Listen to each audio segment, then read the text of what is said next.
Hello, good morning, good afternoon, good evening, ladies and gentlemen, welcome to my channel guys. എന്തൊക്കെയുണ്ട്? സുഖമായിരിക്കുന്നു പ്രതീക്ഷിക്കുന്നു. ദൃശ്യം ദൃശ്യം ദൃശ്യം 3 വളരെ വളരെ വളരെ വളരെ ആകാംക്ഷയോടുകൂടി കാണാൻ കാത്തിരിക്കുന്ന സിനിമ. ടീസർ വന്നിട്ടുണ്ട്. നമുക്ക് ആദ്യം ഈ ടീസർ ഒന്ന് കാണാം, അതിനുശേഷം ബാക്കി കാര്യങ്ങൾ സംസാരിക്കാം. Come on everybody. Yes.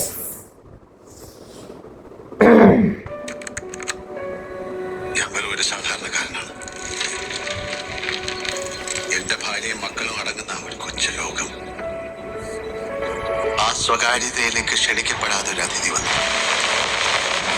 ഞങ്ങളുടെ കുടുംബം ശിഥിലമാക്കാൻ കെട്ടുന്നൊരു അതിഥി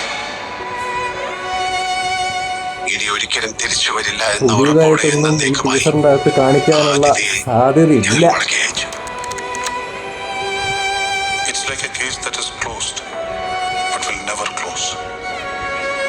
സത്യത്തിൽ നമ്മൾ അയാളെയല്ല നിരീക്ഷിച്ചുകൊണ്ടിരുന്നത്, നമ്മളെ 2026 ജനിച്ചപ്പം മുതൽ തുടങ്ങിയതാണ് എന്റെ ഈ യുദ്ധം. സ്വന്തമെന്ന് പറയാൻ ആരുമില്ലായിരുന്നു. കഷ്ടപ്പെട്ട് അധ്വാനിച്ച് ഞാൻ സ്വന്തമാക്കിയതാണ് എന്റെ കുടുംബം. അത് തകരുമെന്നൊരു ഘട്ടം വന്നപ്പോ മുന്നും പിന്നും ചിന്തിക്കാതെ പ്രവർത്തിച്ചു പോയി. അതിനിടയിൽ ആരൊക്കെ വേദനിക്കുന്നെന്ന് ഞാൻ മനസ്സിലാക്കിയില്ല. ഇപ്പൊ പേടിയാ സാറേ. ഇതുപോലെ ഇനി ആരൊക്കെ ഉണ്ടെന്ന് എനിക്കറിയില്ല. വോയിസ് മോഡുലേഷൻ ലാലേട്ടൻ.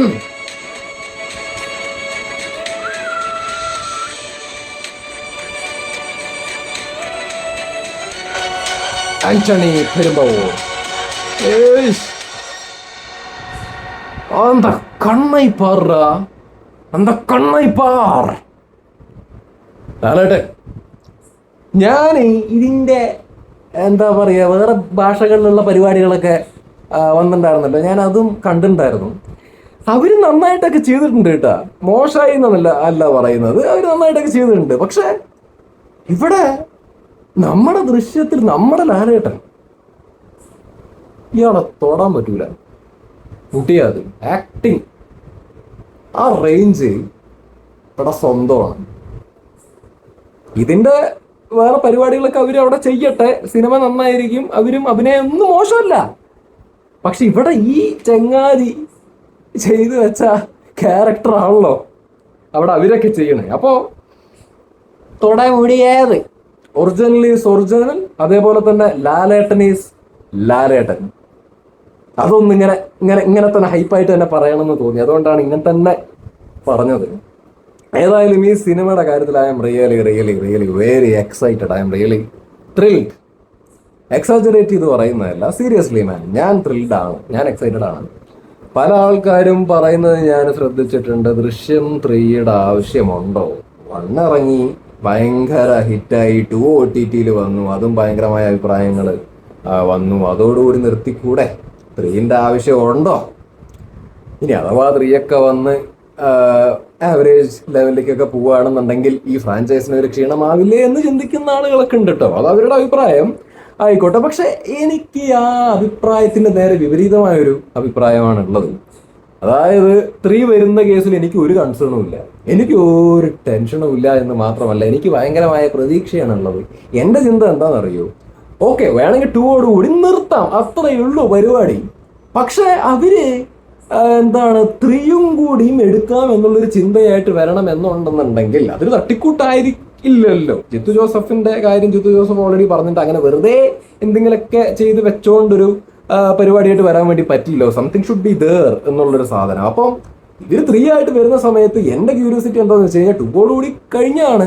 പക്ഷെ 3 വരുമ്പോൾ എന്താണ് ഇവർ പുതിയതായിട്ട് ചെയ്തു വെക്കാൻ വേണ്ടിയിട്ട് പോകുന്നത്, എന്താണ് പുതിയതായിട്ട് നമുക്ക് കാണാൻ വേണ്ടിയിട്ട് സാധിക്കുക ആസ് എ പ്രേക്ഷകൻ എന്നുള്ള ആ ഒരു ക്യൂരിയോസിറ്റി, ആ ഒരു എക്സൈറ്റ്മെന്റ് ആണ് എനിക്ക് നല്ല രീതിയിലുള്ളത്. മാത്രമല്ല എനിക്കിത് നിരാശപ്പെടുത്തുന്നുള്ള കാര്യം തോന്നുന്നില്ല, എനിക്കൊരു തരത്തിലും തോന്നുന്നില്ല. 1 ഗംഭീര ഹിറ്റായി, 2 ഗംഭീര ഹിറ്റായി, 3 ഗംഭീര ഹിറ്റിലേക്ക് തന്നെയുള്ള പോക്കാണെന്നാണ് എനിക്ക് തോന്നണേ. ഇതിപ്പോൾ കേൾക്കുമ്പോൾ കുറേ ആൾക്കാർക്ക് തോന്നാൻ സാധ്യതയുണ്ട് ഇങ്ങനെയൊക്കെ ഇരുന്ന് ഇപ്പം തന്നെ തള്ളേണ്ട കാര്യമുണ്ടോ എന്നൊക്കെ. ഞാൻ തള്ളും. തള്ളലല്ല, റിയാലിറ്റിയാണ് ഞാൻ പറയുന്നത്, ഫാക്റ്റാണ് പറയുന്നത്. ബിക്കോസ് ദൃശ്യം എന്ന് പറയുന്നത് അത് വേറെ തന്നെ ഒരു പരിപാടിയാണ്. അത് വേറെ തന്നെ ഒരു മാജിക് ആയിട്ടാണ് പേഴ്സണലി ഞാൻ കൺസിഡർ ചെയ്യുന്നത്. One of the best franchise എന്ന് തന്നെ വേണമെങ്കിൽ പറയാം. അപ്പൊ അതിന്റെ ഒരു മൂന്നാം ഭാഗം തട്ടിക്കൂട്ടായിട്ട് അവർ റിസ്ക് എടുത്തുകൊണ്ട് വരുമെന്ന് എനിക്ക് തോന്നുന്നില്ല.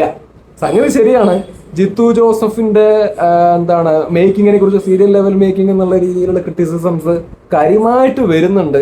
പുള്ളിയുടെ സിനിമകൾക്കും കാര്യമായിട്ടുള്ള ക്രിറ്റിസിസംസ് ഈ അടുത്തൊക്കെ ആയിട്ട് വരുന്നുണ്ട്. അതൊക്കെ ഒരു സൈഡിൽ നിൽക്കുന്നുണ്ട്, ആയിക്കോട്ടെ. പക്ഷെ അതൊക്കെ അവിടെ നിലനിൽക്കുന്നുണ്ടെന്നുണ്ടെങ്കിലും വെൻ ഇറ്റ് കംസ് ടു ദൃശ്യം ഒരു തരത്തിലും പുള്ളി ഡിസപ്പോയിന്റ് ചെയ്യും എന്നുള്ളത് എനിക്ക് തോന്നുന്നില്ല. ഒരു തരത്തിലും ഡിസപ്പോയിന്റ് ചെയ്യും തോന്നുന്നില്ല.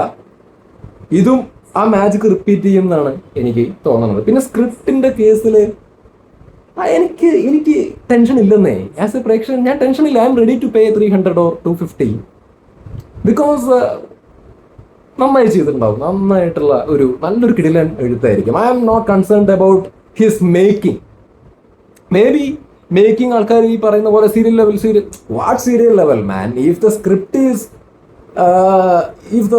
ഈസ് ദ കിങ്, ദെൻ ആ സ്ക്രിപ്റ്റ് വെച്ച് ഇതിൻ്റെ അകത്തുള്ള ക്യാരക്ടേഴ്സിന്റെ ഡെപ്ത് വെച്ച്, ലാലേട്ടന്റെ പെർഫോമൻസ് വെച്ച്, ഇതിൻ്റെ അകത്തുള്ള മറ്റു ആക്ടേഴ്സിന്റെ ഒക്കെ പെർഫോമൻസ് വെച്ചിട്ട് ആ മേക്കിങ്ങിന്റെ ക്ഷീണമൊക്കെ മാറ്റിയെടുക്കാവുന്നതേ ഉള്ളൂ. അത് മാറ്റിയെടുക്കുമെന്ന് തന്നെയാണ് എൻ്റെ ഒരു ചിന്ത. അപ്പൊ ഇപ്പൊ തന്നെ ഈ നെഗറ്റീവ് അടിക്കുന്നതിൽ അർത്ഥമില്ല. എനിക്ക് പേഴ്സണലി ഒരു പടം വരുന്നതിന് മുന്നേ ഓക്കെ നെഗറ്റീവായിട്ട് ചിന്തിക്കുക എന്ന് പറയുന്ന സംഗതി തെറ്റുക എന്നല്ല, അത് ഓരോരുത്തരുടെ വ്യക്തിപരമായിട്ടുള്ള ചോയ്സ് ആണ്. ഓരോ ആൾക്കാർ ഓരോ തരത്തിലാണ് സിനിമേനെ അപ്രോച്ച് ചെയ്യുന്നത്. അപ്പൊ അത് ഓരോരുത്തരുടെ റൈറ്റ്സ് ആണ്, ദേ ക്യാൻ. പക്ഷെ എൻ്റെ ഒരു ഭാഗം എന്താന്ന് വെച്ച് കഴിഞ്ഞാല് നമ്മൾ പ്രേക്ഷകരാണല്ലോ. അപ്പം നമ്മള് പരമാവധി സിനിമയെ നെഗറ്റീവായിട്ട് തന്നെ ആദ്യം തന്നെ അപ്രോച്ച് ചെയ്യാതെ പോസിറ്റീവായിട്ട് വരട്ടെ എന്നുള്ള രീതിയിൽ അപ്രോച്ച് ചെയ്യണം എന്നാണ് എനിക്ക് പലപ്പോഴും തോന്നിയിട്ടുള്ളത്. ബിക്കോസ് കാണണമല്ലോ, ഫസ്റ്റ് ഓഫ് ഓൾ സിനിമ പോയിട്ട് കാണണം. അപ്പോൾ let's hope for the best. നന്നാവട്ടെ. Lalettan the one and only OG Mohanlal.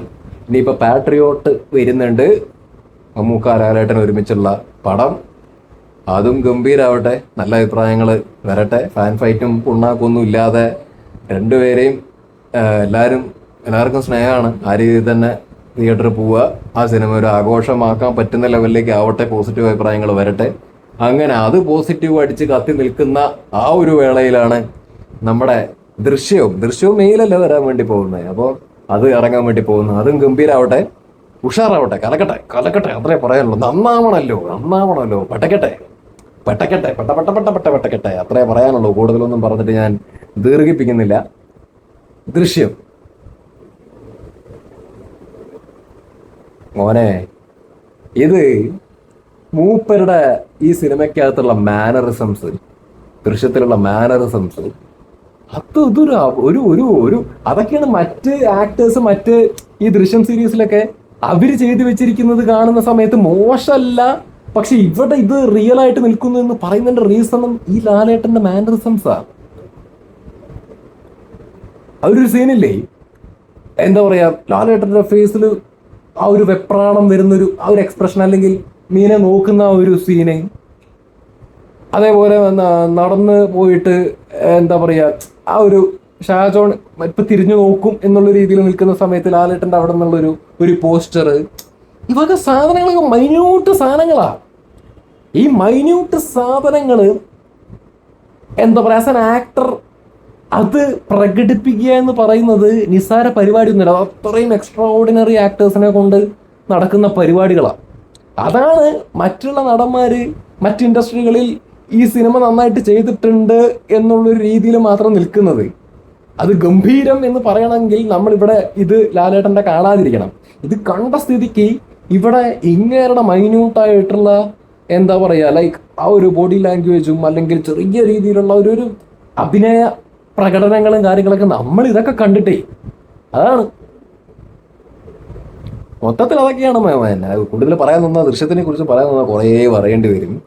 ദൃശ്യം എന്ന് പറയുന്ന ഫസ്റ്റ് ഇറങ്ങിയ സാധനം അതൊരു ഫാമിലി പടമാണെന്നൊക്കെ വിചാരിച്ചിട്ടാണ് ഞാനൊക്കെ ഫാമിലിയായിട്ട് കയറി ചെന്നിട്ട് ആദ്യമൊന്നും വലിയ ഇതൊന്നുമില്ല, വളരെ നോർമലായിട്ട് പോകുന്നു. പിന്നെ അവിടെ നിന്ന് അങ്ങോട്ട് ആ കൊലയങ്ങ് നടക്കുമ്പോഴേക്കും പിന്നെ അവിടുന്ന് ഒരു ത്രില്ലർ എന്നുള്ള ലെവലിലാണ് ആക്ച്വലി പോയത്. അതാണ് ഞാൻ മാജിക് എന്നുള്ള രീതിയിൽ പറയുന്നത്. ഒരു തരത്തിൽ ആ പടം എന്ത് ജോണറാന്ന് പോലും അറിയാതെ സാധാ ഒരു സാധനമെന്നൊക്കെ പ്രതീക്ഷിച്ചിട്ടൊക്കെയാണ് പോയിട്ട് കാണുന്നത്. അങ്ങനെ ഞെട്ടിച്ചൊരു സിനിമയാണ് ദൃശ്യം. ഏതായാലും ദൃശ്യം 2 OTT-യിലാണ് വന്നത്. അതൊരു വിഷമിപ്പിച്ച കാര്യമാണ്, ബിക്കോസ് തിയേറ്ററിൽ വരേണ്ട ഒരു സാധനമായിരുന്നു. ഏതായാലും ആ ഒരു സങ്കടം, വിഷമം ദൃശ്യം 3യോട് കൂടിയിട്ട് അങ്ങോട്ട് തീരട്ടെ. തിയേറ്ററിൽ വരികയാണ്. തിയേറ്ററിൽ നിറഞ്ഞോടട്ടെ. ടിക്കറ്റ് കിട്ടാതാവട്ടെ. എനിക്ക് കിട്ടണം എന്തായാലും ഫസ്റ്റ് ഡേ. എന്തായാലും കിട്ടാത്ത സാഹചര്യം ആവട്ടെ. അമ്മാതിരി ലെവലിൽ റഷ് ആവട്ടെ. അമ്മാതിരി ലെവലിൽ ഭീകരമായിട്ടുള്ള സക്സസ് ഉണ്ടാവട്ടെ. പോസിറ്റീവ് വരട്ടെ. ലാലേട്ടൻ വീണ്ടും എന്താ പറയുക, പറക്കട്ടെ, കത്തി ജ്വലിക്കട്ടെ. ഇത്രേ പറയാനുള്ളൂ. ശരി.